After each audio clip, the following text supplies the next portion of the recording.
मी पी.आय. कुंदन गावडे, वैराग police Thane प्रभारी अधिकारी. गेल्या काही दिवसापासून आपण पाहतो की सोलापूर जिल्ह्यामध्ये आणि आपल्या बार्शी परिसरामध्ये अतिवृष्टीने खूप साऱ्या शेतकऱ्यांचं अतिरिक्त नुकसान झालेलं आहे, जनजीवन विस्कळीत झालेलं आहे आणि त्यांना प्रचंड हाल भोगावे लागत आहे. आणि त्या दृष्टिकोनातून आपण सर्वांना एक मदत त्यांना करणं गरजेचं आहे.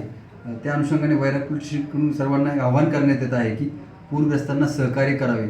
त्या माध्यमातून वैराग पोलीसच्या दिनांक 1/10/2025 तारखेपर्यंत मदतीचं आम्ही आवाहन केलं आहे. त्यामध्ये गहू, ज्वारी, बाजरी किंवा इतर कडधान्य, खाद्यतेल, डाळ आणि असे काही इतर सामानाची यादी आहे.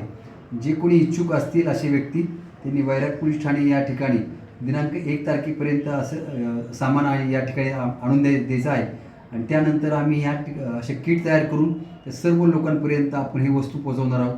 आता सर्वांना पुन्हा एकदा विनंती करतो की ज्यांचं नुकसान खूप झाले त्या लोकांच्या मदतीसाठी, त्यांना पुन्हा उभं करण्यासाठी आपणा सर्वांचं सहकार्य खूप गरजेचं आहे. त्या दृष्टिकोनातून आपण सर्वांनी एकत्र येऊन त्यांना मदतीचा हात देऊया आणि त्यांना पुन्हा एकदा उभा करूया. धन्यवाद.